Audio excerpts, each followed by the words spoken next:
आठ कंडे की कहानी। मेरी प्यारी बहनों, यह कहानी श्राद्ध पक्ष के अष्टमी से शुरू होती है और श्राद्ध पक्ष की अमावस्या को समाप्त होती है। आठ कंडे की कहानी के सुनने से सुख समृद्धि और हर तरह की सुख शांति प्राप्त होती है। अगर आप ये कहानी शुरू करना चाहते हैं तो आप ये कहानी शुरू करें और ये कहानी 8 साल तक सुननी चाहिए और फिर इसके बाद इसका उद्यापन करना चाहिए। तो आइए शुरू करें। आठ कंडे की कहानी। हिमाचल राजा के पास कोई औलाद नहीं थी। उसने पंडितों को पूछा कि औलाद प्राप्त करने के लिए मुझे क्या उपाय करने चाहिए। पंडितों ने उत्तर दिया, महाराज, आपके भाग्य में संतान तो नहीं है, लेकिन अगर आप एक सोने का हल और सोने की पंजाली और रानी रोटी लेकर खेत में आए तो आपको औलाद अवश्य होगी। तो रानी रोटी लेकर खेत में आई तो राजा का हल फंस गया। राजा बोले कि रानी, हल फंस गया। रानी ने देखा हल एक गड्ढे में फंस रहा था। गड्ढे के अंदर एक छोटी सी कन्या थी। राजा उस कन्या को लेकर महल में आ गए। कन्या का नाम गोरा रखा गया। गोरा इस तरह बढ़ने लगी जैसे शुक्ल पक्ष के चंद्रमा की कला बढ़ती है, और गोरा प्रतिदिन शिवजी की पूजा करती थी।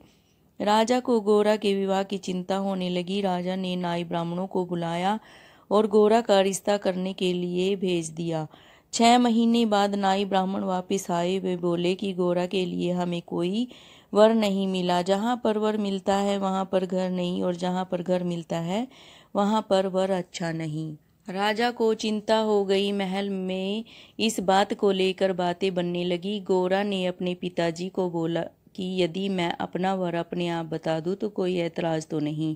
गोरा ने बताया, मेरा वर कैलाश पर्वत पर है। राजा ने नाई ब्राह्मण को बुलाया और कहा, गोरा ने अपना वर अपने आप बताया है, तुम कैलाश पर्वत पर जाओ और गोरा का रिश्ता करके आओ। नाई ब्राह्मण पर्वत पर पहुंचे। उन्होंने देखा कि वहां एक 80 वर्ष का बूढ़ा बैठा तप कर रहा है।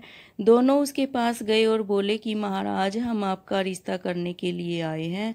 शिवजी ने बोला कि मेरे पास तो ना घर है ना खाने को कुछ है, तुम अपनी कन्या का विवाह किसी राजकुमार के साथ करो। नाई ब्राह्मण बोले कि कन्या ने अपना वर आपको ही बताया है। शिवजी ने बोला कि कर दो रिश्ता। नाई ब्राह्मण ने सगुन का सामान दिया और शिवजी ने लेकर गड्ढे में गिरा दिया। नाई बोला कि महाराज, हमें कुछ सगुन दो। शिवजी ने राख के 2-2 मुट्ठी दोनों को दे दिए। नाई तो राख लेकर घर आ गया और ब्राह्मण ने रास्ते में ही वो राख गिरा दी।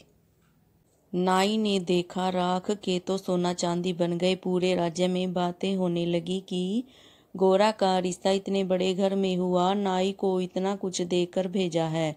ब्राह्मण के घर में लड़ाई हो गई कि नाई को इतना धन मिला, क्या आपको नहीं मिला?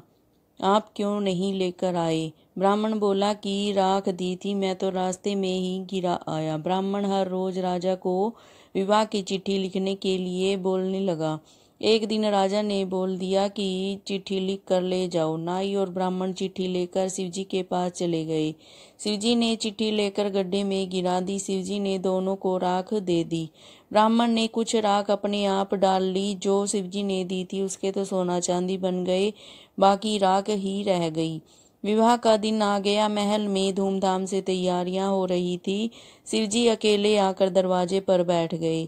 झाड़ू लगाने वाला आया और शिवजी से बोला कि यहाँ से उठ जाओ, गोरा की बारात आने वाली है। शिवजी बोले, मैं ही जनी, मैं ही बराती, मैं ही गोरा को ब्यावन आया। राजा ने आकर देखा तो शिवजी से बोले कि मैंने तो विवाह के लिए 8 कोठे मिठाई के, 8 कुएं पानी के तैयार किए हैं, आप तो अकेले ही आ गए। मेरा तो इतना प्रबंध बेकार हो जाएगा। शिवजी ने शंख बजाया और करोड़ों देवी देवता शुक्र शनिचर आ गए। शिवजी ने बोल दिया कि ये 2 बच्चे शुक्र शनिचर भूखे हैं, इनको भोजन करवा दो। दोनों बच्चे शुक्र शनिचर ने राजा के 8 कोठे खा लिए। राजा दुखी हो गया कि 2 बच्चों ने सब खा लिया, बाकी बारात क्या खाएगी। गोरा ने शिवजी से प्रार्थना की कि महाराज, मेरे पिताजी की गलती को माफ़ करो। तब शिवजी ने 8 दुबड़े के डक्के 8 दाने चावल के कोठे में गिरा दिए तो सारा सामान पहले जैसा ही हो गया। शिवजी गोरा का विवाह हो गया। गोरा के पिताजी ने जो सामान गोरा को दिया शिवजी ने वही दान करवा दिया। सब कुछ दान करने के बाद दोनों चलने लगे तो गोरा बोलने लगी, महाराज मेरे से तो चला नहीं जा रहा। शिवजी बोले कि गोरा तेरे पास कुछ होगा वो गिरा दे। गोरा के पास कंघा था, उसने गिरा दिया। गोरा फिर बोली, महाराज सूरज मुझे नहीं चलने दे रहा।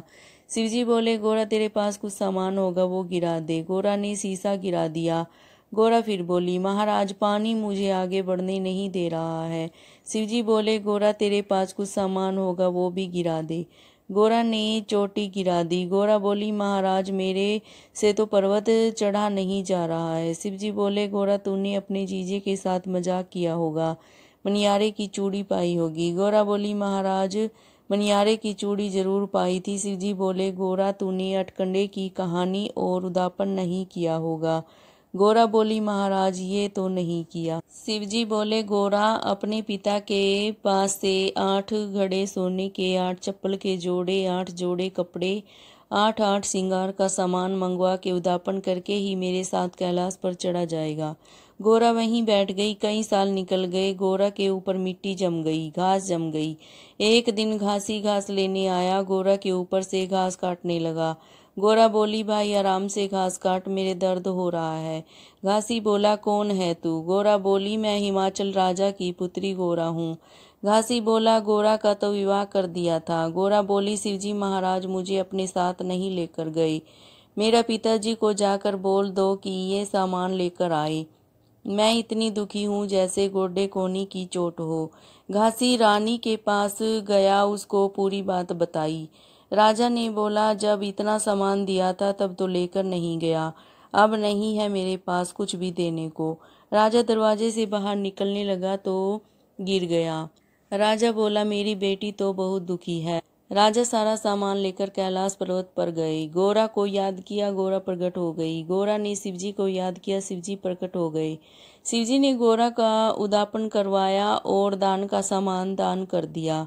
गोरा बोली, महाराज मेरा पिता तो राजा है जो इतना सामान ले आए, गरीब की बेटी ये दान किस तरह करेगी? शिवजी बोले, एक एक चीज लेकर, मिट्टी के बर्तन और श्रृंगार का सामान लेकर 8 साल कहानी करके उदापन करे। शिवजी और पार्वती कैलाश पर चलने लगे। शिवजी बोले, गोरा आज तुझे दुनिया दिखाऊंगा। अपने आप तो जवान बन गए और नंदी बूढ़ा बनाकर उसके ऊपर बैठ गए। लोग बोलने लगे, कितने पागल हैं, पैदल नहीं जा रहे, इस नंदी के ऊपर ही बैठ गए। थोड़ी दूर जाकर अपने आप बूढ़े बन गए और नंदी को जवान बना दिया और पैदल चलने लगे। रास्ते के लोग बोलने लगे, देखो कितने पागल हैं, नंदी पर नहीं बैठे, पैदल ही चल रहे हैं, नंदी के ऊपर बैठ जाते। शिवजी गोरा को लेकर पर्वत पर चले गए। एक दिन औरतें कहीं नहाने जा रही थी। गोरा बोली, महाराज ये क्या करने जा रही हैं? शिवजी बोले, गोरा ये कार्तिक नहाने जा रही हैं। गोरा बोली, मैं भी जाऊंगी। शिवजी ने मना की कि ना जाना नहीं तो कुछ उल्टा ही सीख कर आएगी। गोरा जिद करके चली गई। वहां सभी औरतें अपने अपने घर की बड़ाई कर रही थी। गोरा भी बोली, मेरे शिवजी को मैं बहुत प्यारी हूँ। एक औरत ने बोला, क्या खाक प्यारी है तू, रहने को घर नहीं, पाने को कपड़े नहीं। गोरा वापिस आई और शिवजी को बोलने लगी, महाराज मेरा ऐसा घर बनाओ जो किसी के पास ना हो। शिवजी बोले, गोरा मैंने पहले ही मना की थी कि तू ना जा, कुछ उल्टा ही सीख कर आएगी। गोरा ने आसन पट्टी ले ली। शिवजी बोले, गोरा आंख बंद कर। गोरा ने आंखें खोल कर देखी तो सामने सोने की लंका बनी हुई थी। गोरा लंका के अंदर जाने लगी। शिवजी बोले, गोरा पहले हवन पूजा पाठ करवा, फिर जाइए महल के अंदर। शिवजी रावण के पास चले गए और रावण को पहले ही सिखा दिया कि दान में लंका ही मांग लिए। रावण पूजा करने आया। गोरा बोली, रावण आज मैं बहुत खुश हूँ, तू जो इच्छा हो सो मांग ले। रावण बोला, माता देख लो, जो मैं मांगूंगा वो देना पड़ेगा। गोरा बोली, रावण आज मैं इतनी खुश हूँ कि तू जो भी मांगेगा मैं दान कर दूंगी। रावण ने लंका ही मांग ली। गोरा को गुस्सा आया। गोरा ने लंका को दान तो कर दिया, लेकिन रावण को बोला कि ये लंका ही तेरा नाश करेगी। बोलो शिव शंकर भगवान की जय। मेरी प्यारी बहनों, अटकंडे की कहानी सुनने के बाद 8 डक्के दुबड़े के और 8 दाने चावल के हाथ में लेकर ये जो मैं बोलने जा रही हूँ ये 8 बार बोलकर पानी की गड़वी में डालना है और इसको आकड़े के पेड़ में दे देना है। सयोनी सहेली बनवाई बनासी, कटे जन्म की फांसी। आँख धतूरा पिंदा था, मंडी मसाणी सोंदा था। भूता दा सेला था, ना मैं टोई नाई जात, ना मैं टोई ब्राह्मण जात, जियो मेरा भोलानाथ। प्यारी बहनों, ये 8 बार बोलना है और पानी की गड़वी में दुबड़े के डक्के और चावल के दाने डाल देने हैं और इसको आग के पेड़े में दे देना है। बोलो शिव शंकर भगवान की जय।